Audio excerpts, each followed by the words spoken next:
Why doesn't he show his birth certificate? For Donald Trump and his party, this is the beat they drum to. Well, thank you. Good evening, ladies and gentlemen, distinguished guests, Mr. President, salam. Thus, comedian Jimmy Kimmel mocks them on national television. It makes her a slut, right? Makes her a prostitute. The late Rush Limbaugh, a conservative hack, said this of Sandra Fluke, which... Hey, is that slut Rush Limbaugh here? People are still upset with Rush for comments he made about Sandra Fluke, but you know what? There's a reason Mr. Limbaugh said what he said, and that reason is Percocet. Kimmel was quick to throw a jab back at the former radio host. But most Muslim people in the world do condone violence just for what you think. But it wasn't just right-wing doofuses. Bill Maher got it as well. And by the way, just to clear things up for the extreme right-wingers, here's the difference between Bill Maher and Rush Limbaugh. The people who watch Bill Maher know he's a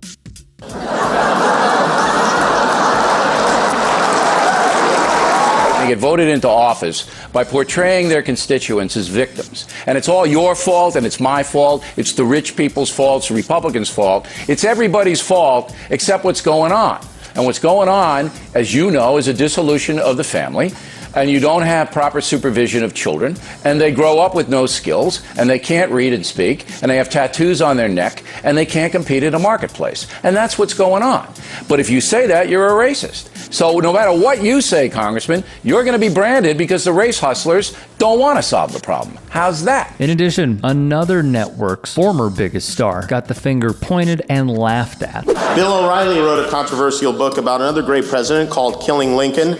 I actually have my own theory about Lincoln's death. I think John Wilkes Booth was innocent. I don't even think it was an assassination. I believe that Abraham Lincoln had a vision about what the Republican Party would become in 150 years, and he shot himself. Is the Fox table laughing, or did Rupert Murdoch hack into all my jokes already? Contraception, if you're trying not to have a baby, that's over. Ditto with another network's big star. MSNBC has a very big star now in Rachel Maddow. Rachel hosts her own show. She's a best-selling author. And yet somehow she still manages to find time to cut her own hair. We're making some progress. Much of it is related to the initiative called community policing, because we have finally gotten more police officers on the street. That was one of the goals that the president had when he pushed the crime bill that was passed in 1994. He promised 100,000 police. We're moving in that direction, but we can see it already makes a difference. Because if we have more police interacting with people, having them on the streets, we can prevent crimes. We can prevent petty crimes from turning into something worse.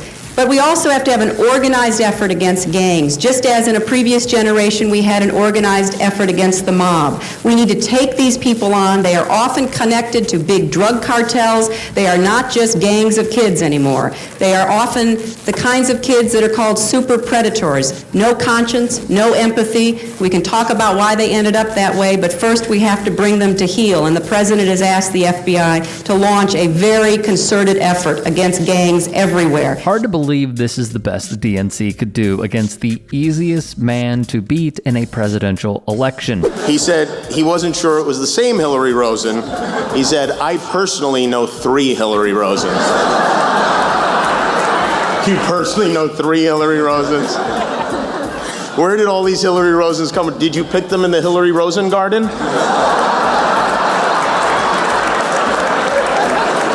I bet you $10,000 you don't know 3 Hillary Rosens, but I'm not running for president, so. 3 Hillarys. That sounds like President Clinton's worst nightmare. Thus, Kimmel had fun at her disposal. For the record, Santorum believes marriage should be between a man and a woman only. Why? Because I believe we are made that way. Santorum also opposes abortion, including in cases of rape, and he's spoken of the dangers of contraception or birth control as, quote, a license to do things in a sexual realm that is counter to how things are supposed to be. Remember this dude, and in addition, how CNN employed his bigotry after his days in D.C.? Gross stuff from a major news network, right? But if you're a Republican, you know, there isn't much of a choice. I get Rick Santorum is out. I guess it just wasn't Rick's year. Rick's year is 1954. You know, it's one thing to oppose gay marriage. It's another altogether to do it in a sweater vest.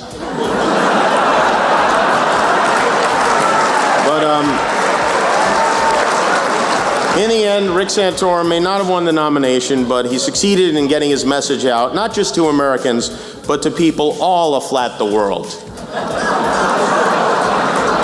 So who are the fish?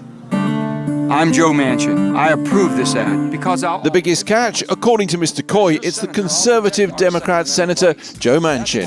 Joe Manchin, I talk to his office every week.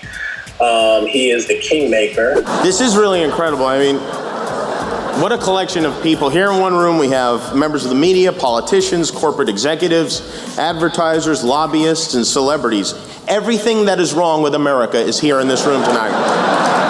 What's happening on America's college campuses is horrific. No, they're not. They're protected under the United States Constitution. Kimmel chides this goof as well. I have a question. Who are these people who think it would be a good idea to attack Iran? I hear people say, bomb them, nuke them, just do it now. But they're a real bunch of yahoos and Netanyahus.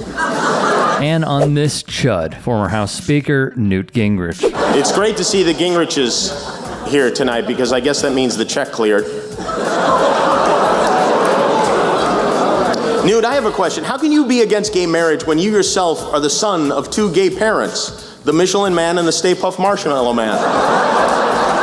So there's a lot here, and there are many different directions that we can go in, but let me just say, when you hear the cold, brutal, honest truth from a comedian, especially in a room such as the one that Kimmel described, it rings hollow. The point that I want to hit on is not him making fun of Newt Gingrich, which is always welcome, not the making light of birtherism, which is always welcome because it was started by Donald Trump in order for him to get in the press, which he is very good at doing. Let's be forthright with that. In the most wrong ways possible, of course. And it led to him becoming running for president and becoming POTUS. But what I want to touch on is Kimmel making a joke about the irony that in that Washington Hilton, you have politicians, advertisers, lobbyists, the ultra wealthy, and media members. If that is not a clear-cut conflict of interest and, quite honestly, irrefutably questioning the integrity of everyone and everything in that room, I don't know what is, because it is the clear indictment of what we have been saying for years, that our elected leaders, our free press, they don't serve us. They serve corporate overlords who have limitless amounts of money. Look up how much Blackstone is worth, BlackRock is worth, Boeing is worth, Lockheed Martin, Raytheon, all of these companies, right? And think about how good of a business practice it is on their end to funnel that money to a politician to do their bidding. Pay them, let's say, $300,000 of what we know via open secrets, $200,000, $400,000, $1 million, in order for that company to have loosened policies, not be subjected to investigations, have those investigations killed, and in turn they make billions. It is the most savvy yet corrupt investment one can make. But here in this country, it is, as I've said many times over, legalized bribery, and they are all in that room together. Think about that.